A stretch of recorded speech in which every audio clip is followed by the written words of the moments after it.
반갑습니다. 송주진입니다. 이번 주에는 중요한 정치적인 이슈로 인사청문회가 있었습니다. 경찰총장에 대한 인사청문회도 끝났고 통일부 장관 이인영 내정자에 대한 인사청문회도 끝났죠.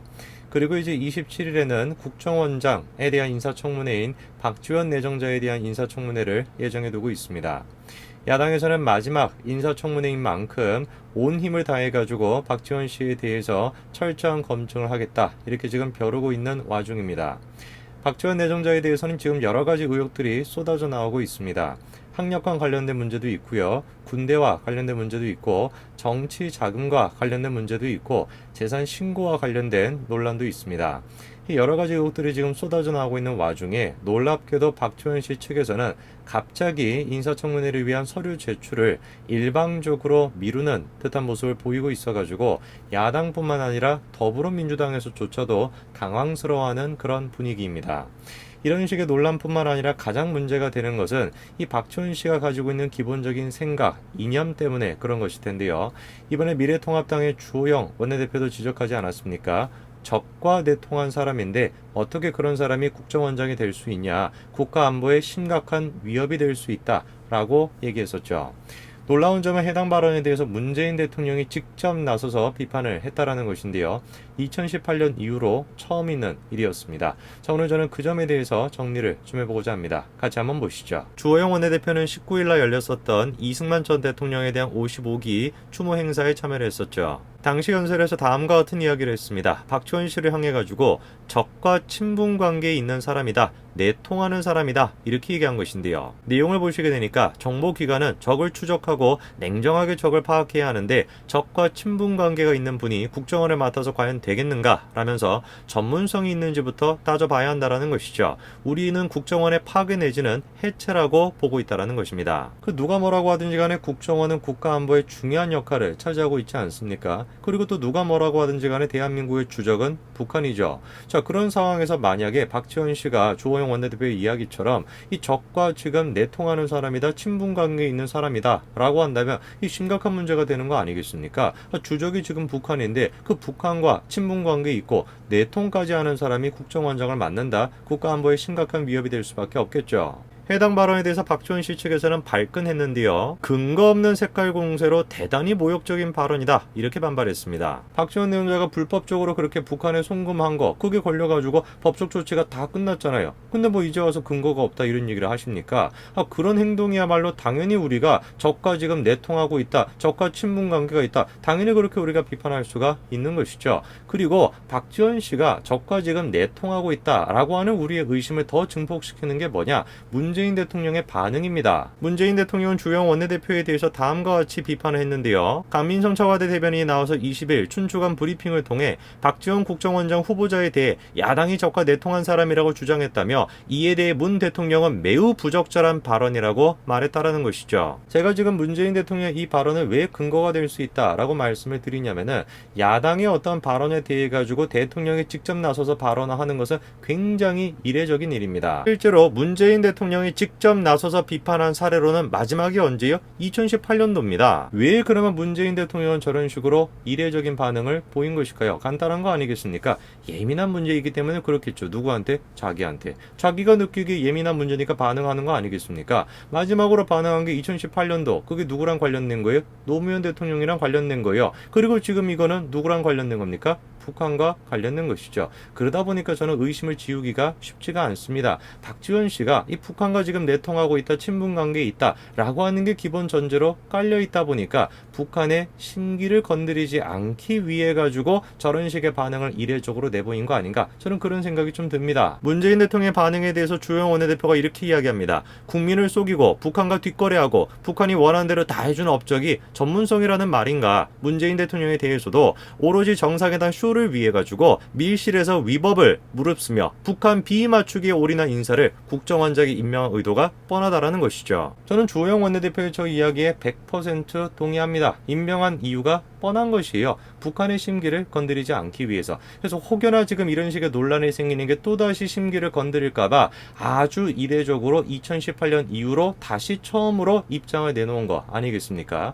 그리고 저는 박지원 씨가 적과 내통한 사람이다. 그리고 이제 친분 관계가 있다. 라고 하는 주호영 원내대표의 이야기가 더 신빙성이 있다라고 생각하는 또 다른 이유가 있는데, 박지원 씨가 일전에 이런 글을 썼었죠. 역사와 대한민국 그리고 문재인 대통령님을 위해 애국심을 가지고 충성을 다하겠습니다. 라면서 후보자로 임명해 주신 문재인 대통령님께 감사를 드리며 김대중 노무현 대통령님과 이희호 여사님이 하염없이 떠오릅니다. 이렇게 이야기했습니다. 저 이야기가 지금 무슨 이야기냐? 문재인 대통령이 박지원 씨를 국정원장 후보로 내정하고 난 뒤에 밝힌 소감인데, 제가 좀 이상하게 생각이 드는 것이 무엇이냐? 일반적으로 이제 우리가 장관직을 내정을 받았다라고 한다면 어떻게 입장을 밝힙니까? 대한민국 국민을 위해서, 그리고 이제 또 뭐 대통령을 위해 가지고 애를 쓰겠다. 그 정도 이야기를 하는 걸 이해할 수가 있는데, 갑자기 뜬금없이 노무현, 김대중, 이희호 여사까지도 나와요. 왜 이런 이야기가 나오냐? 제가 생각했던 간단한 거예요. 저 지금 입장문 자체가 그냥 단순하게 문재인 대통령을 향해 가지고 얘기하는 것이 아니라, 국민을 향해 가지고 이야기하는 것이 아니라 북한을 향해 가지고 이야기하고 있다. 저는 그런 생각이 들 수밖에 없는 것입니다. 계속해 가지고 논란이 지속이 되니까 북한에 대해서 박지원 씨가 입장을 밝혔습니다. 그런데 이런 이야기를 덧붙이고 있죠. 자신이 뭐라는 겁니까? 중도라는 거예요. 자신의 이념 성향이 좌파, 중도, 우파 중에 어디에 해당하냐고 물어보니까 뭐라고 답변합니까? 중도라고 생각한다? 이렇게 이야기했다라는 거예요. 글쎄, 이제 북한에 대해서 계속해가지고 논란이 되다 보니까 북한에 대한 자신의 입장을 밝히긴 밝혔는데, 자기가 막 중도야 라고 얘기하면서 입장을 밝히니까 이게 지금 진심인지 아닌지 구분이 안 되는 거 아니겠습니까? 대한민국은 참으로 희한한 것이 좌쪽에 있는 사람들이 좌쪽에 있다라고 얘기를 안 해요. 그렇죠? 다 중도다 이렇게 얘기를 합니다. 나는 우파야 이렇게 얘기를 해버려요.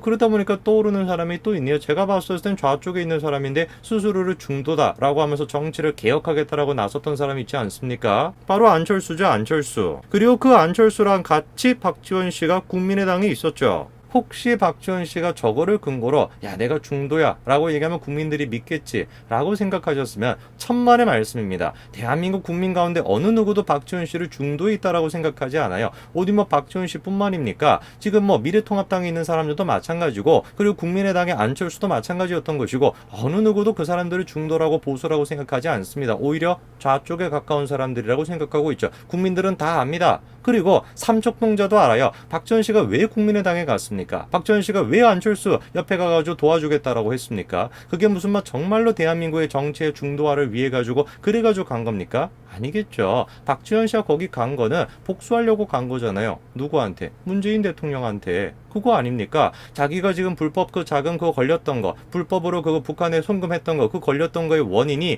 노무현 대통령 당시에 그 특검을 해줘가지고 그래서 걸린 것이다 라고 생각을 하다 보니까 그거에 대한 원혼을 갖고 있어가지고 복수를 하기 위해 가지고 국민의당에 간 거 아닙니까? 그거 다 압니다, 삼척동자도. 그러니까 저런 걸 가지고 중도다 라고 얘기하지 마세요. 그리고 박지원 씨가 이런 사상적인 문제뿐만 아니라 지금 해소가 되지 않은 의혹도 너무나도 많죠. 그런데 놀랍게도 박지원 청문회 증인이 몇 명이에요? 빵명입니다. 빵명. 통합당이 박 후보자 재산 취득 과정, 정치 입문 과정, 부정학위 취득 과정을 밝히겠다라면서 증인 10명을 요청했다라는 거 아닙니까? 국정원 3차장, 국정원 대북공작국장, 광주교대 총장 여러 사람들이 요청이 됐는데 민주당이 모두 증인 채택을 거부했다라는 것이죠. 얼마나 부끄러움이 없는 사람들인지 제가 소름이 돋을 정도입니다. 아무리 박지원 씨를 무슨 뭐 옹호하겠다라고 해도 적어도 국민 앞에서 조금이라도 양심이 있다라고 한다면 잘못한 부분은 잘못한 부분이 있다라고 드러내고 인정을 해야 되는 거 아니겠습니까? 아무리 같은 편이라고 할지라도. 그런데 어떻게 된 것인지 해명을 하려고 하고, 그리고 이제 확인을 하려고 하면 증인이 있어야 되는 것인데 증인 요청은 다 거부를 해버리는 거예요.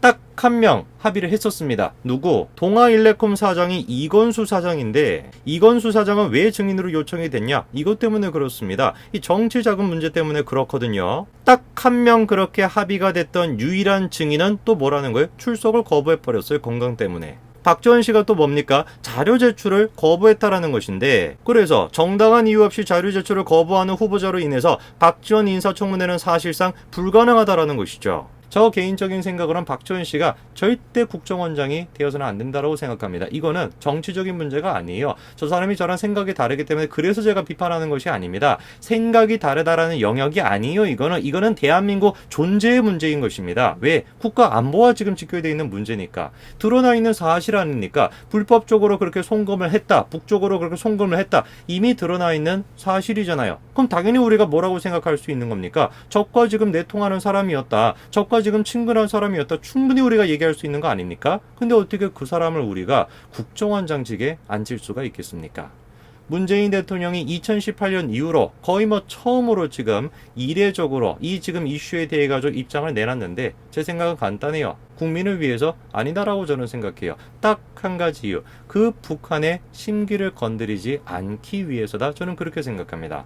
박지원 씨도 마찬가지고 문재인 대통령도 마찬가지고 대한민국의 존재를 위해서는 전부 다 내려와야 되는 그런 사람들입니다. 오늘 저는 여기까지 말씀드리겠습니다. 감사합니다.